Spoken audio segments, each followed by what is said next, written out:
Hi, I'm Jacqueline. And I'm Courtney, and this is Caffeinated Crimes. And I still have my cold because it's the same day. You Yes, it heard me is. last week with a cold. It's not a 2-week cold, it's the same day. Yeah, we were recording approximately 3 minutes after last week's episode ended. So here we are for round two.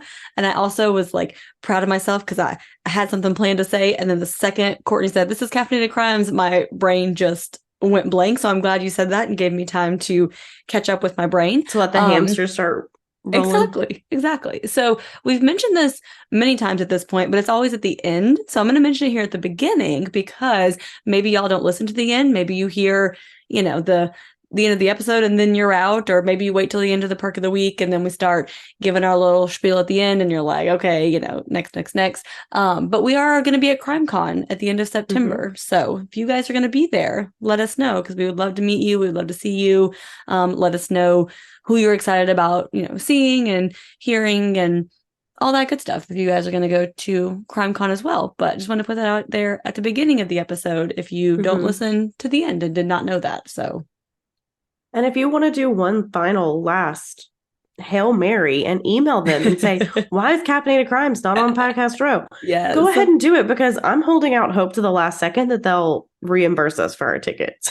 they might, and maybe someone will cancel and I don't know if they do that, but if people cancel, I would assume they would, I mean, they said they'd be picking people like up until like the Yeah, end, basically. that's true. So And I expected if we were picked that we would be like the very last one picked. So, yeah, I'm still hopeful. It's fine. And if not, we'll it'll still be happen. there with our stickers and our fanny packs, I hope. I don't know if we finalized Mm-hmm. that decision yet, but I am ready. Let's do it. Yes, let's do it. Okay, well, this is a bit of a longer episode and it is already almost 10 p.m. on a Sunday night. So we're just going to jump on in And because, we're just hoping my voice lasts. We're just yes. And hoping. if at some point in the episode you realize that I've been talking forever, Courtney's voice just died and I just had to keep us going. I think I'll So, be okay. I'm just very glad you talked last in the last episode, so I'm not like yeah. back to back talking. I get a little bit Yes, of you a got break.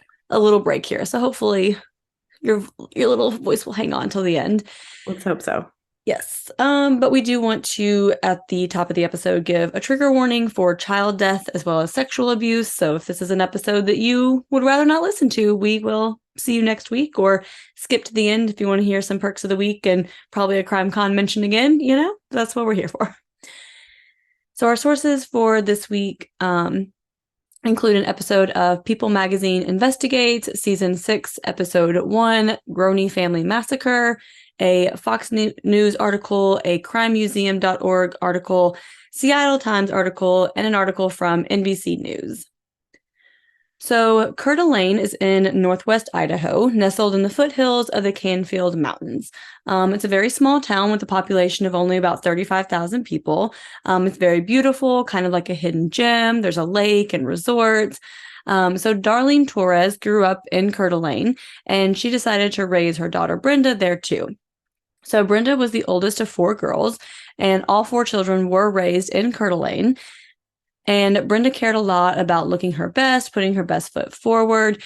She was very stubborn, but she would brighten a room. And in 2005, Brenda Groene was 40 years old and was now a divorced mom. And she was raising the three youngest of her five children on a little property previously owned by her grandparents. So it is 9 miles outside of Coeur d'Alene called Wolf Lodge. And Brenda's father was actually raised in that house. So they had a lot of family gatherings there previously. It was very old school. There was no dishwasher or washer and dryer. Brenda would have to cook on a propane stove, but she just really loved it out there, loved the outdoors, just that kind of rustic, vibe and situation going on. So after the divorce, the two oldest children, Jesse and Vance, moved in with their father. And as we said, her three youngest, Slade, Dylan, and Shasta, stayed at Wolf Lodge with their mother. So Slade was 13 years old, and he was getting to that age where he started being interested in girls and just wanting to, go and be a teenager versus hanging out at home with his family like we all do. But he was very happy-go-lucky, really wanted to get into music. Dylan was bashful and very shy. Brenda called Dylan Little Teddy Bear because he was so cuddly and sweet. And Shasta was the first girl. So obviously they bought her a lot of bows and dresses. She was also quite a tomboy, but she did love dressing up like a princess. And she also loved helping her mom. And because she had 4 older brothers, obviously she's very tough because you know how older brothers do be. So Brenda and Stephen Groene had gotten married in 1996, but divorced in 2001. And a few months after the divorce, Brenda started up a relationship with an old friend named Mark McKenzie. So Brenda had always known Mark. He grew up around Wolf Lodge, and the relationship just kind of happened. He was a good guy who liked to hunt and fish, and he treated the kids like they were his. After 4 years of dating, Brenda asked Mark to move in with them, and they seemed really happy and like they had a bright future ahead. On May 16th, 2005, the dispatch center received a call from Bob Hollingsworth. So he was a really close friend and neighbor of Brenda and Mark's, and he was always joking around with the kids, and they enjoyed him being around. And Bob had gone down to the house to pay Slade for some yard work. So he went to the back door and realized that the door was open, and he yelled in, but no one came, and that's when he saw blood on the floor. So they said they would send a deputy out, but Bob said they would probably need to send more than one based on what he was seeing. So Wolf Lodge is right off the interstate, so deputies arrived within minutes. The house was quiet besides the family dog barking, and they saw the back entrance door was slightly ajar. There was also blood on the walls and on the floor. As they walked into the house, they saw 3 deceased individuals, so now they secure the residence and call for detective assistance. Brad Maskell was called in, and May 16th was actually his birthday, but he had taken the day off but was called in anyway. And once he arrived, he could see the deputies and how their faces looked very disturbed. So the house was covered in blood. The victims had clearly been attacked very violently, and the 3 bodies belonged to an adult man, an adult woman, and a teenage boy. So the teenage boy had his arms taped behind his back, his face and mouth were duct taped, and his head was lying right at the feet of the female adult. She was also tied with duct tape around her ankles, and her hands were bound and tied behind her back with duct tape and zip ties.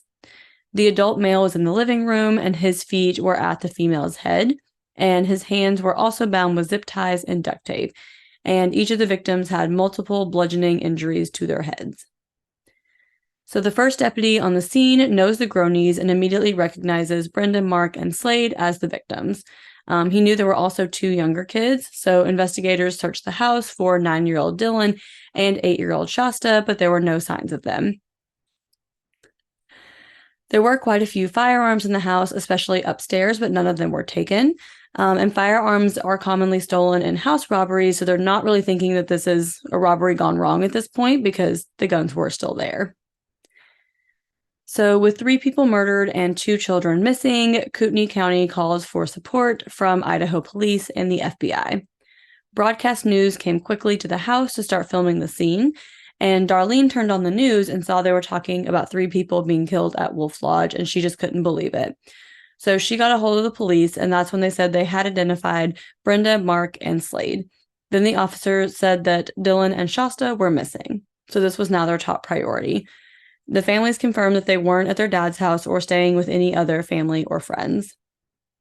Which I feel like brings up a good topic too. Like, I learned this a lot in one of the classes I took for my master's in criminal justice of victims' rights and how the media can infringe on that. Cause it's yeah, they're not saying the 3 who were killed, but they're showing the house. Brenda's mom turns on the TV and she's 3 people are dead. She's that's my family because that's their house. She had to call the police basically. Exactly. So it's that's one of kind of the fucked up things with media and journalism and trying to be not journalism, but trying to be the first TV station that breaks the news is it's okay, you're not saying their names or anything, but people know whose house that is. If someone showed my apartment on TV and said 2 people had found dead inside, my friends and family are going to know it's me. Yeah, exactly. Yeah.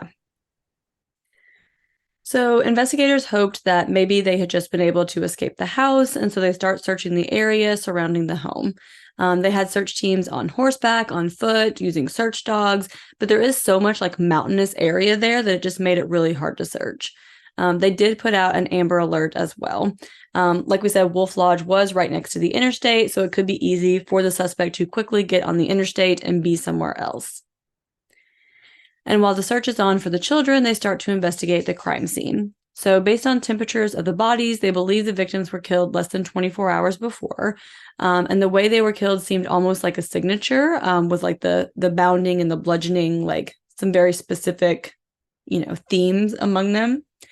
They did find a fingerprint on the door, and the door didn't seem forced open, so it was either unlocked or they knew the person who murdered them well enough to let them in. Investigators also learned that Brenda and Mark were having a barbecue on May 15th, and there were quite a few people who ended up gathering and getting together, so they're trying to figure out like who all was there. They knew Brenda, Mark, and the 3 kids were there, and Bob Lutner was there, and there had been some kind of like minor verbal altercation between him and Mark over money. So Darlene didn't really know him, just knew that he was good friends with Mark and Brenda. And by the end of day 2 of the investigation, one of Brenda's older children, Jesse, gave investigators a promising lead. So he told them that Bob Lutner owed Brenda money, and maybe that could be the motive, or like maybe there's something bigger behind that situation. So Bob did have a criminal history involving drugs and other offenses, and his fingerprints were on file, and they were able to match the fingerprint found at the crime scene. So this also added to the suspicion, so now they want to find Bob. But when the FBI go to interview Bob, they learn from his probation officer that the day after the killings at Wolf Lodge, Bob told him he was going to visit family and leave the area. So they're like, oh, our now number 1 suspect left the area the day after. So on May 18th, they released to the media that Bob Lutner is a person of interest and they would like to find him and speak to him. When Bob saw the news, he turned himself immediately to like the nearest like probation office. He's like, as soon as I saw myself on TV and that they were wanting me, I went straight to the first place I could find and was like, I'm here. I'm not running. I promise. Yeah. He's like, nope, that was not my intent. Here I am. Yeah. And the investigators were like, we either knew like immediately that he was innocent or he was like about to confess. They were like, it was one of the other. Like he's either innocent or he's so guilt-ridden, he's about to confess. Yeah, that makes sense. So they interviewed him extensively. They did ask about the verbal altercation. He said he had borrowed $1,000 from Mark and Brenda, and that's kind of what this was about. And he was like, I wasn't trying to intentionally like evade investigators. His aunt had died and he was heading to her funeral in California. So just like horrific timing for him, basically. And he was officially eliminated as a suspect because he was at the house the day before. Of course, his fingerprint is going to be at the house. Yeah. So now investigators take a second look at the crime scene to find any clues. It really seemed like a crime of passion just due to the brutality. So they also look into Steve Groene, who's Brenda's ex-husband and the father of Slade, Dylan, and Shasta, and try to just learn more about their divorce. So Steve was a motorcycle guy and played like music in bars, and he did have some connections to like outlaw motorcycle gangs. Brenda didn't really want to be a part of this life anymore, which is kind of why they got divorced. Like she was like, you're just playing all the time. And I don't want to be in this lifestyle anymore. And they also argued frequently about the kids and custody. So they did ask him to come in for a formal interview. And Steve was very insistent about Dylan and Shasta and wanting them to be found. Steve had actually been living with Darlene. And if you remember, Darlene is Brenda's mom. So he's like living with like his ex-mother-in-law at the time of the murders. Interesting. Yeah. So, and he said he was there at home, like on the computer all night. So basically Steve, Vance, and Jesse needed a place to stay for a while. So they were staying with Darlene because she's like, I mean, I can't let my grandkids not have a house. Like, yeah. And like they helped her like kind of take care of the house because she was getting older. So it just kind of worked out. So it sounds like Steve and Brenda clearly didn't have that terrible of a divorce. He's living with her mom. So they did ask Steve to take a polygraph and he failed, but this would be expected since his ex-wife and son were murdered and 2 of his children are missing. I think we would expect him to fail, whether he's guilty or innocent. But since this is 2005, they still held some weight into this and considered him the number 1 suspect. So later on May 19th, the medical examiner releases the autopsy details for Mark, Brenda, and Slade. So the official cause of death was blunt force injuries to the head and major bleeding. And they said a large framing hammer was used. So this kind of helped them narrow some of the focus, since at least they know what the murder weapon was. And the test on all the blood on the walls came back to be Slade's. None of the blood in the house belonged to the two small children. So they're like, we don't have any blood from Dylan and Shasta. Like, this is a glimmer of hope that they could still be alive. Like, Yeah. we're still holding out hope that they're kidnapped and not dead somewhere also. Mm-hmm. But they had been missing for 3 days at this point. So Steve holds a press conference for national television and makes a plea to return his children safely. And he said they had nothing to do with any of this. So now investigators are like, any of what? What you talking about? Yeah. What do you mean? And they're like, has Steve been in contact with the abductor? Is this a kidnap for ransom and we don't know about it? Like, does he know something about this kidnapping? And their thought was maybe since Steve kind of ran with like a motorcycle gang, that he'd pissed off the leader of like another gang. And this was kind of a message to Steve and went after like the family. So like some motorcycle gangs did use hammer murders to send messages. This is what the investigators said. If it's wrong, sorry. That's just kind of what they told me. The investigators, I trusted them. Yeah, Courtney and I aren't very well versed in, motorcycle gang disputes, so we apologize if that's incorrect. I didn't really want to Google that either because yeah, why would they want to know? Why my FBI agent on my laptop's going to be like, girl. We got to pick and choose what we Google here. Yeah, so... but they did say the disappearance of the children would be an anomaly. Like if this was like a targeted sending you a sign, they're not going to kidnap children. They're not going to do that. And Steve was interviewed multiple times. They did search his room and seize his computer, and they saw it was being used at the time he said it was. And that led them to believe like he was the one using it. Like it's his computer in his room. That can be an alibi. Steve took more polygraph tests, but eventually, investigators ruled him out as well and agreed he didn't have anything to do with this disappearance. So in the meantime, thousands of tips are coming in. Over 400 acres of land and water around the home have been searched, and there's still no signs at all of Dylan and Shasta. Volunteers were helping to answer phones. They were going door to door, putting up flyers. And for 40 days, investigators searched for any shred of evidence. But there were just like so many dead ends, like none of these leads are going anywhere. And every day they got up, they just kept hoping like this will be the day that we find them.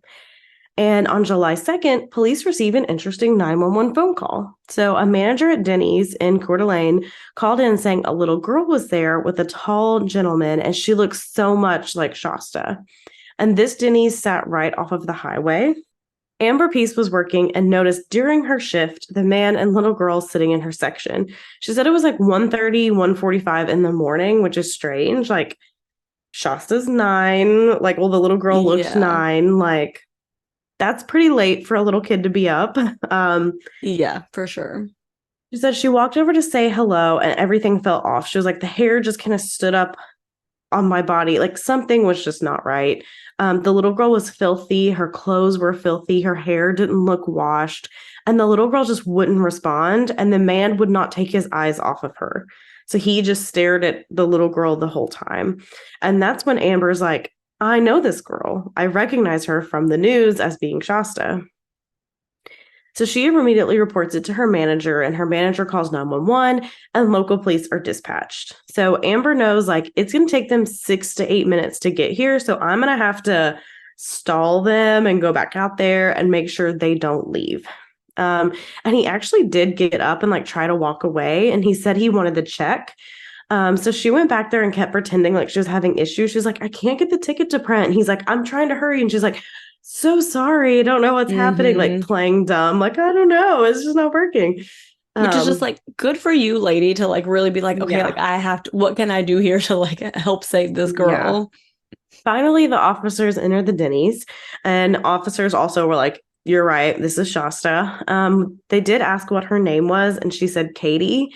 And then the man she was with was like, it's okay, you can tell them. And then she said, yeah, I'm Shasta. So the man was arrested and Shasta was taken to the hospital.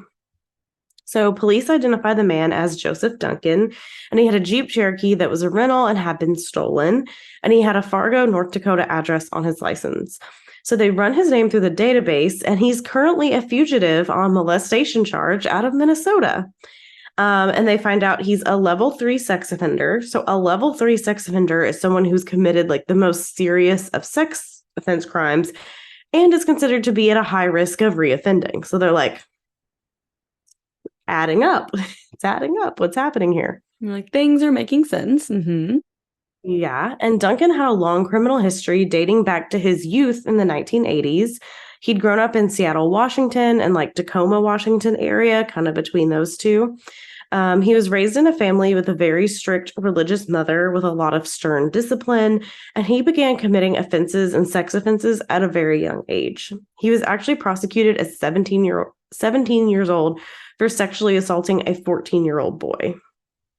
He was sentenced to 20 years in the Washington system, and he went into like a sex offender program in the system, and he was seen by like many mental health professionals who all kind of said like, I don't think we can rehabilitate him. Like they were all like, we might be too far gone on this one. Yeah. And so he had to serve out the rest of his sentence in general population. In 1996, he was paroled and moved to Kansas City, Missouri, but he failed to register as a sex offender. So this is a violation of parole because when you're a sex offender, you have to register everywhere you go. And this sent him back to prison. He was paroled again in 1997, and he violated again by leaving the state without notifying his parole officer. So obviously, this man can't follow rules, violates it every time he gets out. Now he has to go back and finish his 20-year sentence. He was then released in 2000 and moved to Fargo, North Dakota, to study computer science at a local university. So after a couple of years in North Dakota, anytime there was a missing person or sex crime, Duncan would receive a visit from the police department because that is what the police do. They will check out local sex offenders, interview them, check up on them. It's one of the first things they always do. It's part of the job, especially if you have no leads. And this started to make Duncan really mad. And he decided that if police thought he was doing these crimes, he'd actually do them then. That's logical. Just great logic. It makes so much sense. Yeah. Yeah. So in the summer of 2004, Duncan traveled to Detroit Lakes, Minnesota. He stalked a couple of young boys at a park. He approached them and fondled one of them. And the boys described like a cleft in his lip, which he has. It's like a little cleft thing in his lip, which Joseph Duncan had. And he was identified as the perpetrator, but unfortunately, he was granted bail. So a friend came to his aid, posted his $15,000 bail, and to the surprise of absolutely no one from just the brief history I told you about him, Joseph Duncan ran. And less than 4 months later, Idaho police arrest Duncan for the kidnapping of Shasta. So Shasta had to have emergency surgery once they got her to the hospital. He had damaged her body and they had to give her stitches, but she was able to see her dad when she woke up. So now investigators are wondering where Dylan is. So interviewers tried to interview Duncan. He was read his rights and he said that he was not going to talk. So they had to turn to Shasta to see if she had any details. So for an 8-year-old girl, she did remember a lot of details. She told them that she was asleep at Wolf Lodge with her brother Dylan, and she was woken by her mother who was crying. So she followed her mom to the living room, and Mark and Slade were on the floor and bound by their hands and feet, and she saw a guy dressed in all black in a mask with a shotgun. So he made them all lay down, and he tied Shasta's hands. He told everyone to keep their head on the ground and not look up. He picked Shasta up and took her outside and laid her next to Dylan, and then she heard thumping and Mark grunting in pain. She looked over and Slade came running out of the side of the house covered in blood. His hands were still bound, but he had gotten his feet loose. He was confused and didn't know where to go, and the guy came outside and kept hitting Slade with a hammer. He then cut off Dylan and Shasta's zip ties and had them walk, and when walking, she had to see Slade again. They looked at each other, and then he just slumped over. So they think that Slade had tried to get back inside after the attack, which is why there was blood on the door and the steps. So he went into the house and walked to where his mother was, and there's where he laid down and died. The man then put Dylan and Shasta in a Jeep and took off. Shasta remembers falling asleep, and then they were at a campsite in the middle of nowhere. She asked him where they were, and he said the Lolo Forest in Montana, which is about 150 miles from the Wolf Lodge. So in this spot, no one can see them or hear them. It was very desolate. He told them his name was Joe, but said they weren't allowed to call him that. They had to call him Dad, Daddy, or Jet. He said Jet was the name his husband had given him in prison. It was Jazzy Jet. So he took the shotgun out and shot the big tree, and he told them that if they don't do what he says or if they try to run, that's what's going to happen. So there was a huge hole in the tree, and this obviously scared Shasta. In the beginning, Duncan had them believing Brenda, Mark, and Slade were still alive. He said they could go home if they did what he said. Again, going to reiterate that trigger warning for child sexual abuse. He started saying the Lord's Prayer and had them recite it. And while they were reciting it, he would start sexually assaulting them. He said that he was there because God told him to, but then the next second he would say it was the devil and he was there to do the devil's work. And Shasta just remembers falling asleep, holding her brother's hand. She woke up the next day and Duncan was still sleeping. Dylan was talking to her and saying that he was scared. Shasta said that she was too, but she was going to protect him and do everything she could to get them both out alive. And this continued for weeks. Duncan would say that he needed to go to town to get food, but Dylan and Shasta would be chained up and apart from each other, so they couldn't help each other out. They knew that if they got away, they might starve to death, and so they didn't know, where they were or how to get to help, And Duncan had a game with them where if they caught a squirrel that kept coming into the campground, that they could go home. And finally, one day, Dylan caught it. So Duncan had them thinking that they were packing up and going home, and Shasta was standing there with Dylan, giving him a hug when she heard a loud bang, and Duncan had shot Dylan in the stomach. She said Dylan was holding his stomach and trying to keep his insides from hanging out, and Duncan then walked up and shot Dylan in the head. And also in the People Investigates episode, she is telling a lot of her own story. So this is a lot of a firsthand account, but it was just heartbreaking, her talking about Dylan. And she was like, I had promised him I would get us out alive. And she was like, I don't make promises anymore because I pinky promised him we're going to get out of here alive. And then she had to witness that after all this other trauma. So it was just completely heartbreaking, even all these years later, to see her telling her story and talking about it. Yeah, that's horrifying. After Duncan shot Dylan, he made Shasta help him get their stuff together. So he then put Dylan in a tarp, put his belongings around him, and poured gasoline over the body and lit him on fire. He did sit there and watch, and of course, Shasta had to endure and witness all of this extensive trauma. She also said that one day Duncan had asked her how she wanted to die, to be shot or strangled. She picked strangle because she couldn't imagine what happened to her brother happening to her. And she also thought that this would give her time to talk him out of it. He had her lay down and he put a rope around her neck and he squeezed it, and she said, "Please don't, Jed." And he loosened the grip and then started crying. And he said that when she said stuff like that, he could tell that she really cared about him. She had gained his trust with him and just is doing whatever she can to survive. So she's figured out okay, he has this connection to me now. So if I do and say these things, he's not going to kill me. So Shasta started acting like she liked him and wanted to be there with him. Anytime he brought up going home, she would say that she didn't want to and that she wanted to stay there with him. And Duncan grew very attached to Shasta. He started talking to her about his life. He said that he had gotten into trouble and he knew he was going to go away for a long time. And so he wanted to find a kid. He said he found a few different kids, but they were too old for him. And he said that he had given up and was going to go back home until he passed by Wolf Lodge and saw her and her brother. They were playing outside in the pool, and he stalked Wolf Lodge for days trying to find a plan to kidnap Shasta and Dylan. There weren't really neighbors close by, so no one could really see or hear anything. After 7 weeks in the wilderness, Duncan asked Shasta if she would be his kid and stay with him, and he said that he wanted her to call him Dad. So she agreed, obviously, in her continuing plan to survive. And he said that he wanted her to meet his family. He said they would get a house of their own and have a normal life. His mom lived in Washington, so to get there, he had to drive right by Coeur d'Alene. So Shasta asked him if he would take her to Coeur d'Alene, and she said that she wanted to show him her life, her school, where her best friend lived, and the next day they stopped at the Denny's. So after recovering in the hospital, Shasta took investigators to the campsite in Lolo Forest, and investigators also continued to try and learn more about Duncan. So he had a blog where he talked about his anger at the system and being a registered sex offender. He had a long tangent about how sex between a child and an adult isn't necessarily bad. He seemed to be a sexual sadist, and in Shasta's interview, she told him that he said he looked for other children before targeting her and her brother. So they now think that there could be other victims of Duncan's, and so they need to like retrace his movements and find out where he was before he kidnapped Dylan and Shasta. So they got another warrant to do an electronic search of the GPS unit in the Jeep, and they were able to track all of his movements from North Dakota to the crime scene.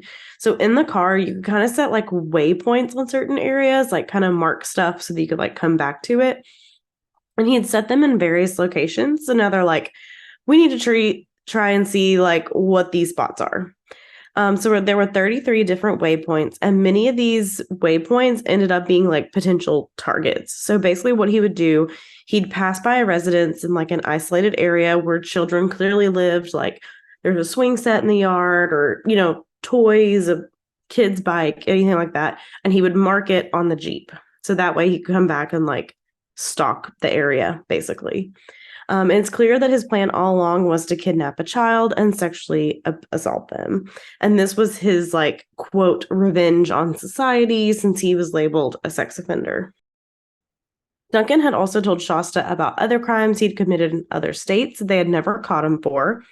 So they reached out to various agencies to give them, like, the details about possible cases they, like, believe could be linked to Duncan. So they're like, we need to kind of reach out. Is there anywhere in these areas he might have been that kind of lead up? And in this is how they found out about Anthony Martinez in Riverside, California. So Tony was they called him Tony. He was the oldest sibling and in fourth grade. And on April 4th, 1997, in Beaumont, California, 10-year-old Tony and his brother Marcos were playing with friends in the neighbor's backyard. It was only about like 20 feet from their home. And a man wearing a baseball cap walks up to them and called them over. So he showed them a picture of like this cat that's like on the couch. And he's like, hey, like, I'll give you each $1 if you help me search for my cat. Like, I lost my cat. I'll pay you some money if you help me look for this cat. So to them being young, they're like, $1, that's a lot of money. And I just have to look around. Like, of course I'll do this. Like, Yeah. duh. So they went into the alley to look for the cat. Marcos is like, we didn't really look that hard, that long, like didn't really care that much. So then as they went to get their $1, he pulled out a knife. So Tony put himself in between the man and the other kids, and he was then thrown into the backseat of a vehicle, and police immediately start searching for Tony. 15 days later, 50 miles outside of Beaumont, a ranger was patrolling Purdue Canyon. He noticed a high level of vulture activity, and this is where he found Tony buried in a hillside of rocks. Tony's hands and feet were bound and duct taped. He'd been sexually assaulted. And on the duct tape that was at the scene, there was a thumbprint from a suspect and some DNA. But unfortunately, at the time, I mean, this was 1997, they didn't really have this software to run partial fingerprints or like that good of DNA either. So the technology wasn't really there yet for them to find a match. Yeah, like especially at that time with like the amount of DNA, it's like if you only have like now they can test like a very small portion, but if you have such a tiny sample, like then it's you needed a lot to be able to do a test. And same with fingerprints, because they were like, it was kind of like a partial fingerprint. It was like we didn't have the software to like really like test it against like a broad range. Like we could test it one-on-one, but not against like everybody. So after Duncan was arrested, investigators reached out and they found a witness to create a composite sketch of the man. And it looked exactly like Duncan. Like it all matched up. So now investigators are like, do we have a serial killer on our hands? Is this a lot bigger than what we thought? However, they kind of need physical evidence as well. You can't really just, base your whole case on a composite sketch. So they did take Duncan's fingerprints to see if they were a match. They got the search warrant, and when they went to get the prints, Duncan said, "I bet you're here about Martinez." So they were like, "Oh, okay, well." And while getting the prints from him, he talks a little bit about Anthony and the girls he murdered in Seattle in 1996. So they're like, "Okay, now we have more." So now he's confessing to the abduction of Sammy Jo White, who was 11, and Carmen Cubias, who was 9. So Sammy Jo and Carmen went missing in Seattle in July 1996. So they were living in a motel with their mother and teenage brother. So they'd frequently go out on their own together, just kind of wander around. And on July 6th, they went out to go get cigarettes for their brother. But when they didn't return, their mother called 911 and reported them missing. And at this time, police weren't really sure if they had run away or they were abducted. There was just no sign of them whatsoever. And then on February 10th, 1998, in the adjoining jurisdiction in Bothell, hope I'm saying that right, there was someone living in a rundown building and found human bones. They discovered it was Sammy Jo and Carmen. The remains had been there for 2 years, so there was no evidence of what had happened. So they were clearly, whenever they went missing, they were also killed. And we don't have any evidence 2 years later in this abandoned building. Yeah. The case did go cold due to lack of evidence until 2005 when Duncan was arrested. So, in the meantime, Duncan's fingerprints come back and were a match to the duct tape found near Anthony's body. So we do know, even though he mentioned it, that was confirmed. So now the case moves to the courts. So in October 2006, Duncan pleads guilty to the homicide of Brenda, Mark, and Slade. So sentencing was held until so there was going to be a federal trial also. And so they held sentencing because they wanted to wait until the federal trial was over, because they were like, so if he goes to federal trial and the federal death penalty fails, we can come back and sentence him with the state death penalty. So they're trying to get their bases covered, which I was like, didn't know that was a thing. Yeah, but it makes sense. I mean, a good idea. I'm pretty anti-death penalty, except in this case, yeah, it's fine. This guy doesn't. This guy's good. So clear cut that there's no questioning that this person did it. It's a different conversation, Yeah, that's the thing. It's cases like this where you're like, yeah. So when it comes to the federal charges of kidnapping, Duncan dismisses his lawyers and pleads guilty. And he says he's going to represent himself. So now the prosecution is going to bring in evidence about why life in prison wouldn't work. So Duncan himself admitted that he fantasized about prior victims. So he's deriving pleasure from thinking about his crimes. And that's why they're we want him to have the death penalty, because it's not fair for him to sit for the rest of his life in a cell and get off on what he's done. Yeah. Kind of thing. And on August 27th, 2008, the jury sentences Duncan to 3 death sentences, all related to Dylan's murder. In addition, he received 5 life terms for his other crimes, including for Anthony Martinez. The judge said, in 31 years of being involved in the criminal justice system, I've never met a more evil person than Joseph Duncan. And in March 2021, at the age of 58, Duncan died of brain cancer in prison. And I feel like cancer always hits the best people, but for once, cancer found the right person. Cancer finally got it right on this one. It's gotten it wrong every other time, mostly. But this time? Yeah. And brain cancer, too, is especially brutal. So, yeah.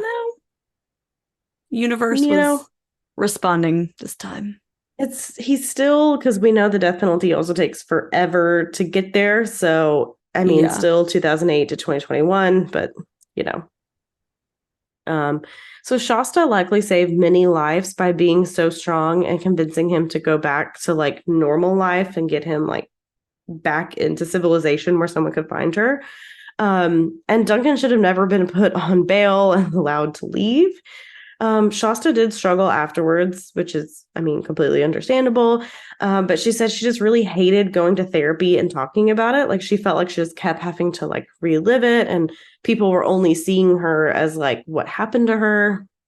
So she started partying because she was like, then I could just be like a friend or another person at the party. I'm not Shasta, Groene, who all this stuff happened to. And she spent most of her teenage years in juvenile corrections. She did get pregnant, and that's when she completely changed her life around. And in 2018, she did get married and just kind of start a new chapter of her life in Boise, Idaho. She said she feels like she's moving forward with her life, and she has pictures of her brothers and mom, and like tells her like sons about them. And she's like, I don't tell them like what happened to them. I just say like, you have a grandma who's not here anymore, and you have two uncles who are not here anymore, but still tries to talk about them. So like her boys like know who they are. Yeah. And there are crosses on the driveway still at the Wolf Lodge area. So it kind of looked like the Wolf Lodge house is gone now, but there's still crosses at the driveway.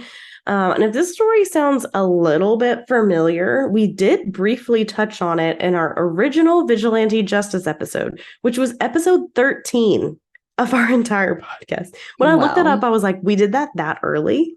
That definitely does not feel right. That's crazy. It came out on May 12th, 2020. Wow. And very briefly talked about this. I mean, this is obviously a huge deep dive, and we covered like 4 vigilante justice people. But we talked about Michael Mullen, who murdered Victor Vasquez and Hank Esses. So he'd found them listed on the sex offender registry, and he decided to murder them after hearing the story of Joseph Duncan. So he heard like Joseph Duncan and how he did all this to Shasta and the Groene family. And he was like, sex offenders should not be allowed out. And so he found sex offenders on a registry.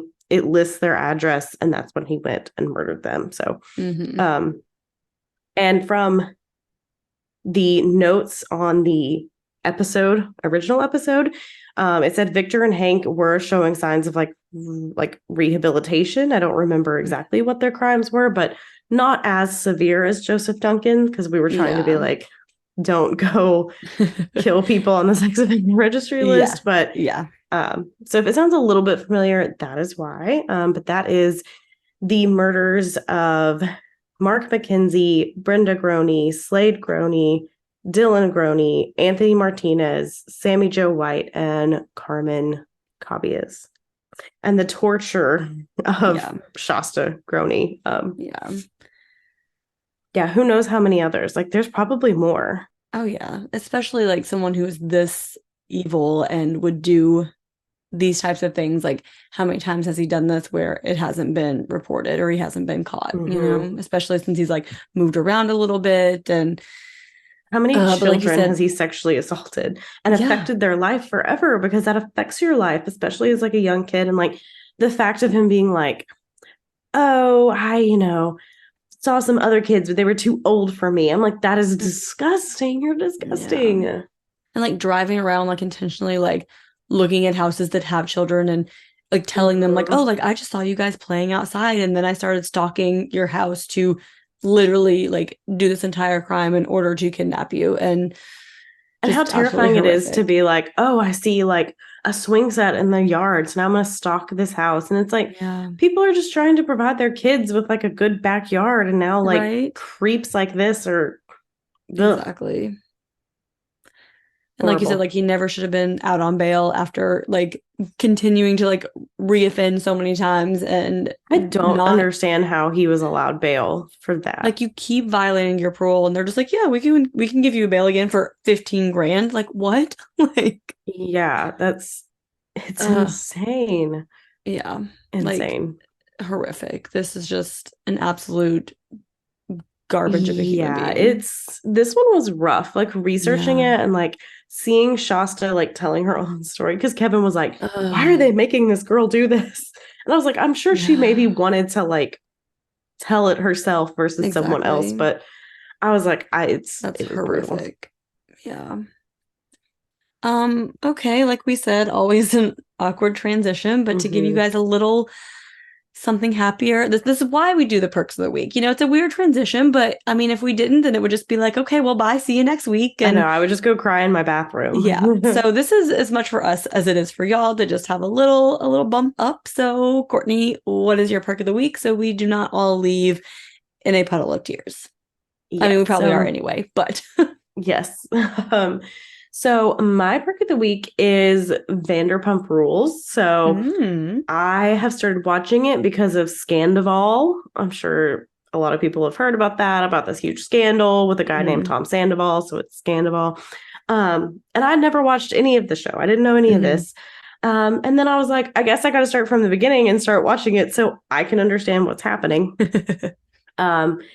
Highly ironic because this guy so far has been cheating like the whole first 2.5 seasons. So I'm like, I guess he changes between season 3 and today, but I don't know. Anyway, but one of my coworkers that was like something like she was watching, and so I was like, I'll start watching it too. And so she's way ahead of me. She like way surpassed where I am. But like we text each other about it like all the time. Basically every episode I'm like, I can't believe Tom said this. I can't believe Kristen said this, like whatever. But yeah, so that's my perk of the week because it is just trash reality TV. Like it is, they're just fighting the whole time. And I'm sure it's like heavily like not scripted, but like encouraged to go over the top. But I'm still enjoying it. Sometimes that's what you need is just some trash TV to get you through life. Little entertaining palate cleanser that's, lifts you up from these stories that we do. Yeah.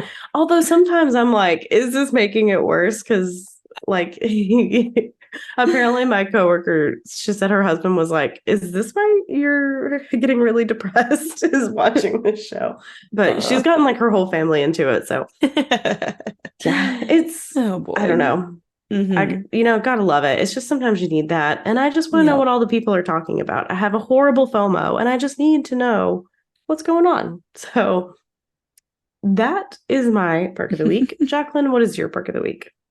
So as if you guys listened to last week's episode, which like we said, we just recorded, right before this one, we had a flood this week and we've had to replace a bunch of stuff and it's been a really shit week. And now I had to come up with 2 perks of the week in I know, I was thinking that last week, an hour ago, today, when you said like, oh, I had to like go back for my perk of the week. I was like, oh, girlie, you got another one coming. What you gonna do? Yeah. So I really had to stretch and think about this one, but we can always find something to be grateful for. And so my perk of the week this week is that I got a cute new bathing suit at Target.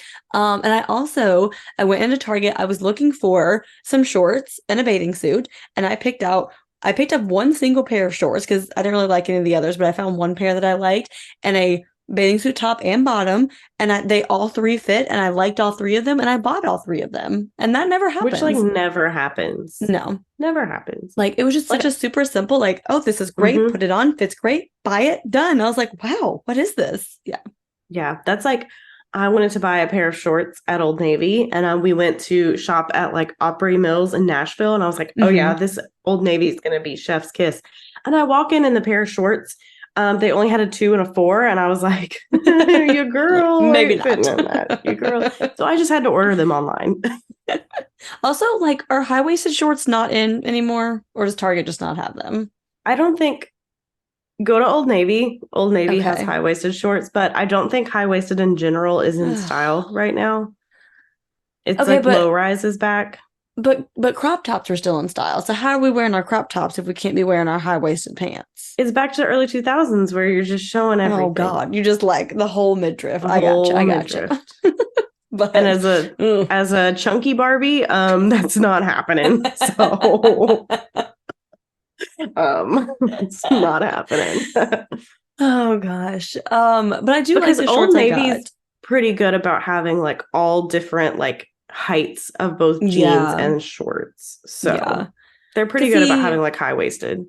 All of my shorts that I own are from pre-having a baby, so my butt cheeks are starting to pop out of all of them. So I was like, I need some more appropriate shorts to wear. Yeah. And so I found these, and they're not high-waisted, but they're very comfy, and they're like, an appropriate length without being like so long that I look, like it worked well. I'm really happy about them. And I'm also really excited about my bathing suit bottoms because I was trying to find a pair of black bottoms so that way I can, get different tops and switch them out or whatever. And I got like the perfect pair of black bathing suit bottoms. Like they're high-waisted enough where they're not like to my boobs, but they're not like, the 2000 style that's back in showing everything. They're just, right at the nice belly button. And they're black, but they also have some like little not like ties, like they're attached. You know what I mean? Like you don't have to worry about them coming untied, but just little they're just like a strips. decorative tie. Exactly. So like I got something going on where it's not just plain black, but it's also not something that I have to worry about coming untied. But it's covered enough where I can chase after my toddler on the beach and not feel like everything is going to be falling out. So I'm pretty excited about those. But that's exciting. A new bathing suit's always exciting. Yeah, and it has been a while since. Well, anyway. Yeah, so I was very excited about that. That was my perk of the week. And hopefully by the next time we record, I'll have some other, because Courtney, I was trying to think, I was like, well, the last book I read was not great. I haven't watched any great TV lately. Like I got shit. I don't have anything. What was the last book you read? We'll talk about it in a minute. Okay. I'm not caught up on the Goodreads, so. yes. So you guys let us know, all your thoughts on all the things. My computer's about to die, so I'm just going to wrap it up. We are on patreon.com/caffeinatedcrimes if you want to hear some bonus episodes, or if you guys want some stickers, pins, some goodies, hang out in our Discord channel and chat with us about the books we're reading and the bathing suits we're buying and all the random things. We got fun stuff going on over there. So yeah, and we'll be at CrimeCon. As we said at the beginning of the episode, write us in, do all that. Also, please give us 5 stars on Apple Podcasts, Spotify, wherever you listen. It's always greatly appreciated. But in the meantime, go have a cup of coffee. And don't commit a crime.